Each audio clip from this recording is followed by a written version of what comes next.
if I asked you who carried out the deadliest, um, like the most efficient phase of the Holocaust, you probably picture fanatical elite SS soldiers. Right, yeah. Men who were just ideologically bred for violence. Exactly. Yeah. But what if I told you the men pulling the triggers at the ground level were actually middle-aged plumbers, truck drivers, and beat cops from Hamburg? It's an incredible shift in perspective. It really is. And welcome to today's deep dive. This one is really custom tailored for you because we know you're someone who wants to understand the profound why behind historical events rather than just, memorizing dates on a timeline. Yeah, we're getting into the human element today. For sure. So our source material today is Christopher R. Browning's exhaustive study. It's called Ordinary Men, Reserve Police Battalion 101, and the Final Solution in Poland. And we're specifically looking at the preface and the first 4 chapters. And this really is a landmark text. I mean, Browning didn't just rely on general histories here. He had access to the actual post-war judicial interrogations of 210 specific men from this exact battalion. Wow, 210 men. Yeah, he had their daily war diaries, their roster lists. So he was able to completely reconstruct the sociology of a mass murder. Which is just wild. Right. And the mission of this deep dive is to use those sources to shatter that myth of the specialized fanatical monster. We are going to explore the reality of how average working-class family men were mobilized to commit mass atrocities. And how the unimaginable became completely routine. Right. Okay, let's unpack this by starting in a very specific morning. It's July 13th, 1942, the very early hours in this Polish village called Józefów. It's still dark out. Exactly, it's dark. A convoy of middle-aged men from the city of Hamburg gathers around their commander. This is a 53-year-old career policeman they affectionately call Papa Trap. And keep in mind, these men were raw recruits. They had been in Poland for less than 3 weeks at this point. They were considered way too old to be drafted into the regular German army. Just normal guys? Yeah, mostly working class, lower middle class guys. And as they stand there in the dark, Major Trap has to deliver their orders. And Trap is, he's visibly struggling with this. The sources say he's pale, he's speaking with a choking voice, actual tears in his eyes. He knows what he's about to ask them to do. Right. He tries to justify it by claiming the Jews in the village are involved with partisans. And he reminds his men that, bombs are falling on women and children back home in Germany. A classic rationalization. Yeah. And then he just drops the actual orders. He tells them to separate the working-age male Jews to be sent to a work camp and shoot the rest. Shoot the women, the children, the elderly. Yes. But it's what happens immediately after he gives that order that is just, it forms a central paradox of Browning's entire study. Because Trap offers an out. Bro. He literally tells his battalion that if any of the older men do not feel up to the task that lies before them, they can step out. I want to pause right there, because this defies everything we assume about totalitarian systems. I mean, imagine a squad of local neighborhood crossing guards or the beat cops who give out parking tickets suddenly being told to go execute an entire town. Right. It's unimaginable. But with a caveat. If you're not feeling it, you can sit this one out. If these were just regular dads from Hamburg, how on earth did they end up as the primary shock troops for the final solution? Yeah. And more importantly, if they had a choice, why didn't they all step forward? To understand that, we first have to totally reframe how we view the timeline of the Holocaust in Poland. Browning argues in his preface that there's this widespread misconception that the mass murder of Jewish people was a slow, creeping process across many years. Right, like it just gradually happened. Exactly, but it wasn't. In mid-March 1942, about 75 to 80% of all the victims of the Holocaust were still alive. But just 11 months later, in mid-February 1943, those percentages were exactly reversed. Oh, wow. So it was basically an 11-month blitzkrieg. Yes. It was a massive, highly concentrated offensive, and the logistical reality of that offensive required bodies. The personnel actually staffing the notorious death camps, places like Treblinka or Busiek, was actually incredibly minimal. Wait, really? The death camps had minimal staff? Surprisingly minimal, but rounding up millions of people from hundreds of scattered rural villages across Poland, that requires tens of thousands of extra hands. The regular military was tied down in Russia. The SS didn't have numbers, so they needed the order police. The order police. Yeah. The Ordnungspolizei. Which, I mean, it sounds like a very generic, bureaucratic law enforcement agency, but the sources show it was essentially a massive loophole that turned into a trap. Exactly. How did a domestic police force become a paramilitary army? Well, we have to trace this back to the immediate aftermath of World War I. The Treaty of Versailles severely limited the German army to just 100,000 men. To bypass this, conservative German officials essentially hid military-trained men inside police Oh, uniforms. that's sneaky. Right. They heavily recruited from the Freikorps. Those were the right-wing paramilitary militias that fought in the streets after the First World War. Right? Exactly. By folding the Freikorps into the police, they baked this militarized, deeply anti-communist and anti-Semitic culture right into the institution from the very beginning. So by 1933, they had essentially built a covert police army.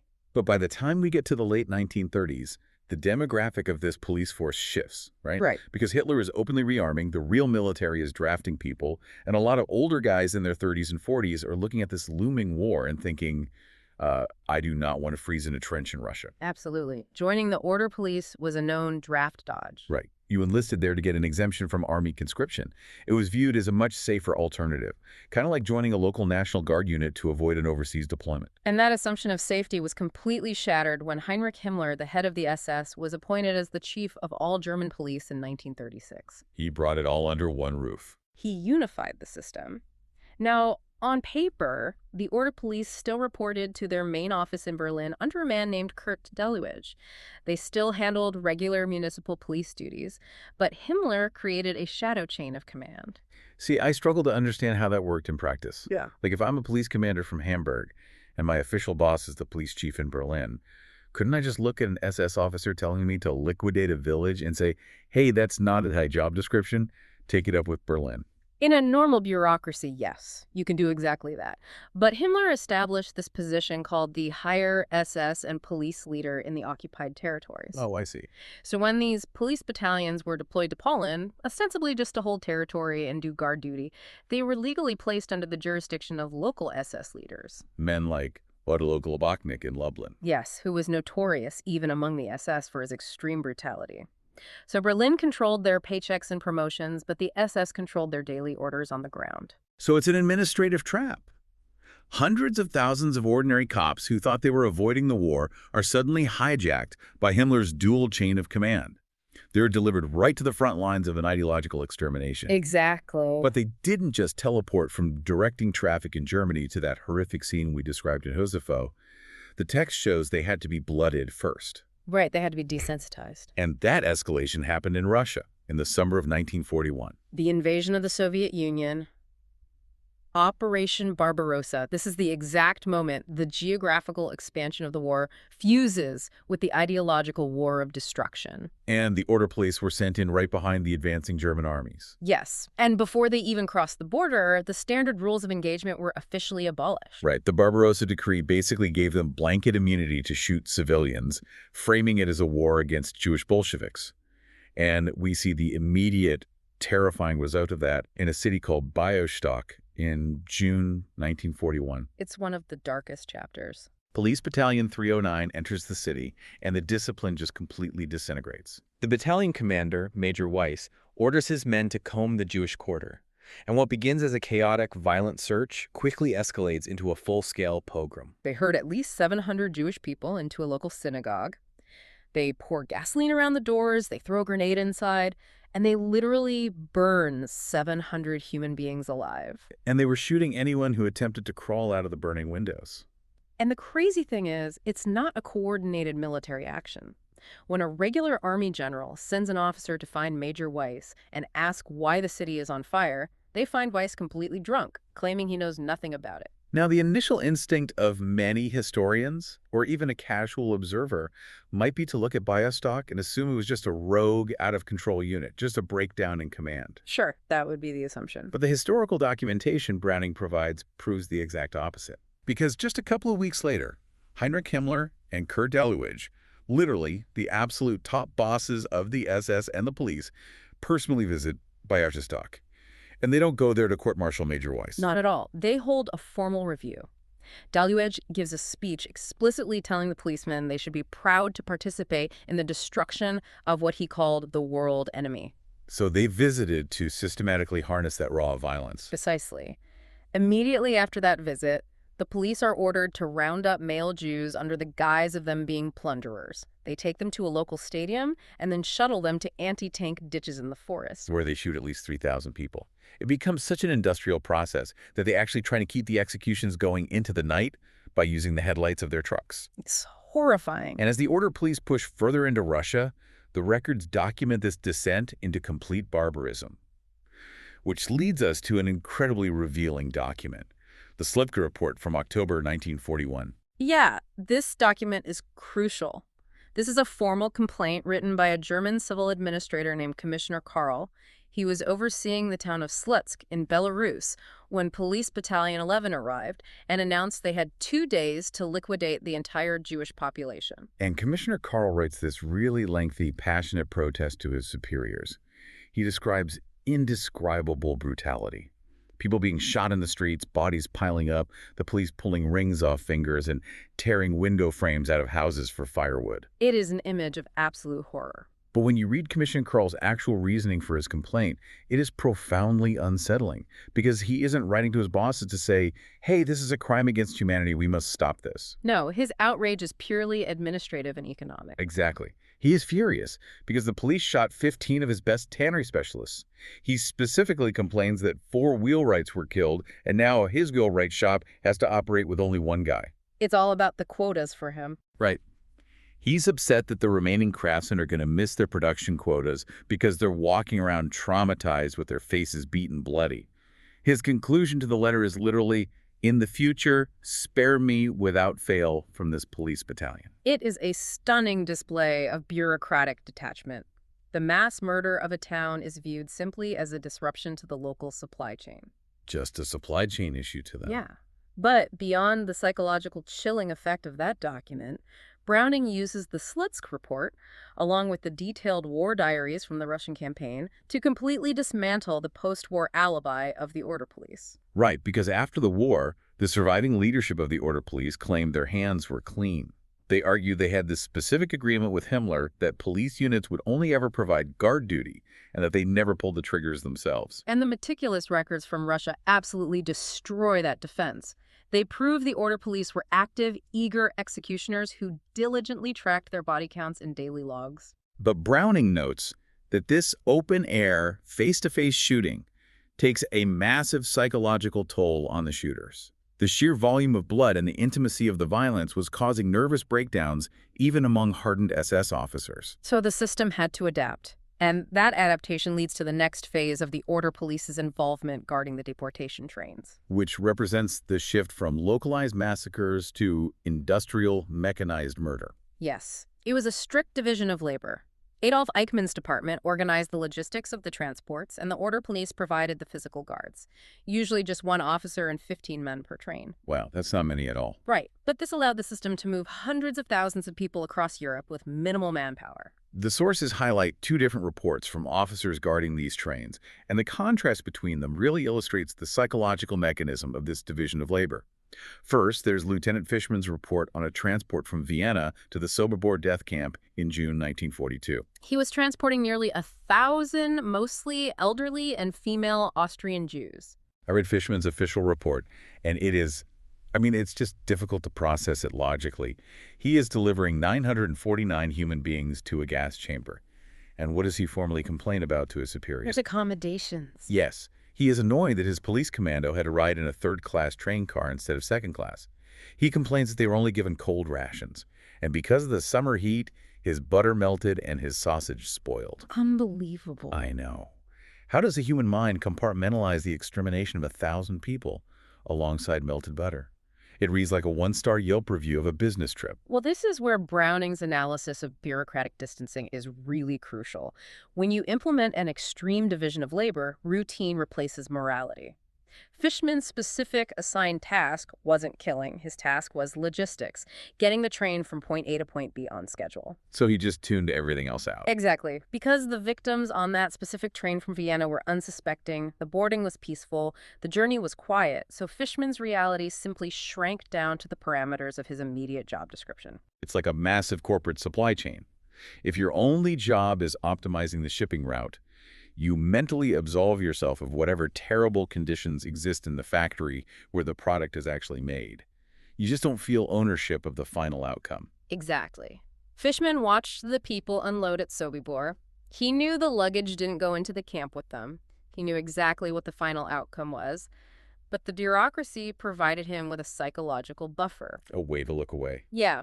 His mind focused entirely on his administrative inconveniences because the system was basically designed to isolate him from the moral weight of the end result. But that psychological buffer only works when the victims comply. The sources contrast Fishman's smooth ride with Captain Westerman's report from a transport in September 1942. This train was moving from the Galicia region to the Bazuk death camp. And the people on this train knew what was coming, because the open-air shootings had already decimated their towns. Westerman's transport was a descent into absolute chaos. The security police had crammed 180 to 200 people into single cattle cars in the sweltering heat. The people inside were literally suffocating. And so they used whatever tools they had hidden to saw through the sides and ceilings of the train cars while it was moving. They were squeezing through small ventilation holes, tearing away the barbed wire with their bare hands, and jumping from the slow-moving train. It's just a desperate scene. And Westerman's guards responded with frantic violence. They ran out of ammunition, shooting at the people jumping from the train. They had to actually beg for extra ammo from passing soldiers at train stations. And when they ran out of that, the official report states the police guards resorted to throwing stones at the escaping people while the train was moving, and using fixed bayonets to stab people when the train temporarily stopped. Yet, despite this apocalyptic scene, despite the blood, the escapes, the sheer barbarity of stabbing unarmed people through train cars, Captain Westerman concluded his official report by writing, "No special incidents occurred. The cooperation between the security police and the order police was good and without friction." Without friction. That is just chilling. So what does this all mean? We started with the question of how these men ended up here, but we really need to return to that morning in Józefov. Papa Trapp offers his men a choice to step out and not participate in the mass execution. If these were ordinary men and they were given a choice, why did the vast majority of them pull the trigger? Well, Browning's interrogations of these men after the war reveal a deeply disturbing mechanism. When asked why they didn't step out, almost none of them cited a fear of severe punishment. Wait, really? They weren't afraid of being shot themselves? No, they knew they wouldn't be shot for refusing. Instead, they cited peer pressure. They cited conformity. Wow. They didn't want to leave the dirty work to their comrades. Precisely. In the highly militarized, intensely close-knit environment of a police battalion, stepping out meant isolating yourself from the group. It meant being labeled a coward. The fear of social ostracization was more powerful than the moral revulsion of murdering civilians. It brings us to the concept historians refer to as Alltagsgeschichte, which means the history of everyday life. The men of Battalion 101 weren't sociopaths who lived in a constant state of bloodlust.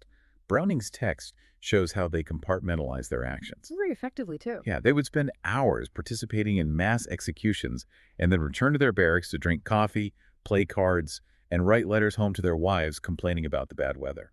Normalizing the abnormal. After the war, these men largely returned to Germany and slipped right back into their lives as tradesmen, postmen, and municipal workers. They rationalized their actions by leaning heavily on the fact that they were following orders, even though the historical record proves those orders were often flexible. Christopher Browning quotes the French historian Marc Bloch, who himself was actually executed by the Nazis. Bloch wrote, "When all is said and done, a single word, understanding, is the beacon light of our studies."